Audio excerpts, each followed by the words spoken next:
Hey guys, what's up? Shadolance back for another review. Today I am coming back with the SR-25. If you guys can believe it, I actually had not done this review yet, which is kind of sad. Now, before I get into anything, I got the SR-25 from Zarls, so thank you Zarls for sending me this.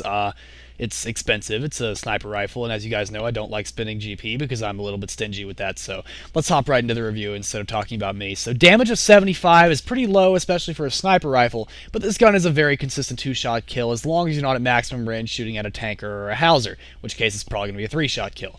Damage of portability of 43, pretty high for a sniper rifle just in general. Usually anything between like 40 and 50 mark is pretty good, so 43 is looking pretty solid. That's good for a semi, so rate of fire 25 is very high even for a semi, so that's pretty good. This is pretty much the ideal semi-automatic sniper. Has a silencer integrated, so you're not looking at a lower damage for putting on a silencer, which is nice.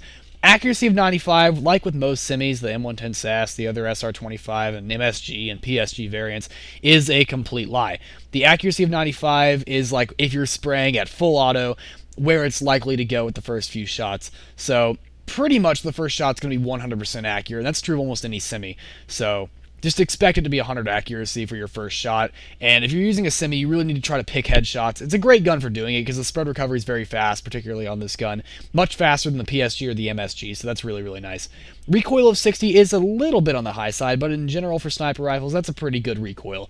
It's very easy to manage even when you're spraying in scope. The only real downside of this gun is only having 10 shots per mag, so getting accolades is going to be a little bit difficult. That's why I typically prefer the SG-556 DMR as far as actual like NX gear, because it has 20 shots per mag and it's much easier to control and just work with. Now the SR-25 series is fully automatic. It's not actually a semi. So when people say no semis, you actually can technically say, well, it's a fully automatic. But that's if you're being a smartass and you just want to be kind of a dick, which I kind of am sometimes, so I apologize. But getting accolades is kind of difficult with this gun, despite the fact that I got a multi and almost an ultra. But you can put an extended magazine on this, so you can make that a little bit easier on yourself, which is nice. I am going to be comparing this to the SR-25 Mark 11. Most people, if you're a major, you're going to have better weapons than to pick out the SR-25 Sandfire, although you might play with it once or twice.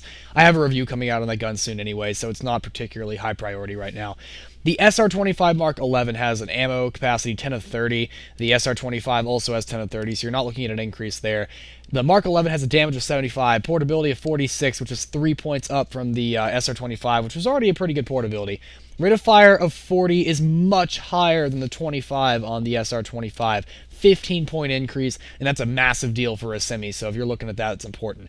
The accuracy of 98 just means that the spread is much tighter on the Mark 11, and you're looking at a faster spread recovery. The recoil of 58 compared to the 60 on the SR-25 is also a considerably nice little difference there. Recoil is obviously going to be how much your spread jumps up per shot that you fire, and with the accuracy being higher too, it just means you're going to have a much lower spread overall, and the gun's going to be so much easier to use, which is really nice. Now, all the SR-25 variants have a silencer built into them, which is really nice. But yeah, that's really about it. There's not a whole lot to say about this gun. The SR-25 is available at private, which is nice. Has that integrated 3x scope and the integrated suppressor. Really nice. That's one of the reasons I like this series. One might consider the M110 SAS an X standard of this gun. It performs exactly the same way, but it does not have a silencer, and you cannot put a silencer on it. But it does have the same perks that the SR-25 Mark 11 has, excluding the actual fire rate, which is kind of a downer. But you know, everyone's got their own thing. The overall reload rate on all these variants is pretty good. I mean, it doesn't matter so much because you really shouldn't be trying to rush with this gun like I am in this video. Now, like with most semis, this gun is also really good for quick scoping the very first shot.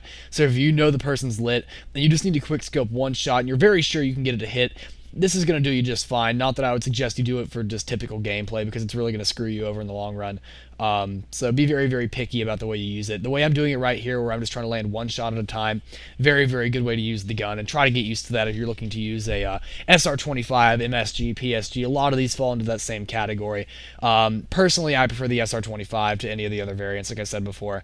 But that's about all the time I have for a review today, guys. I hope you guys really enjoyed this. Thought through this one a little bit more than usual. Maybe you could tell by the way I was talking. I really hope you could tell, because I was like, yeah, that's my big thing today. But hope you guys enjoyed the video, and I will see you guys next time. Shadolance out.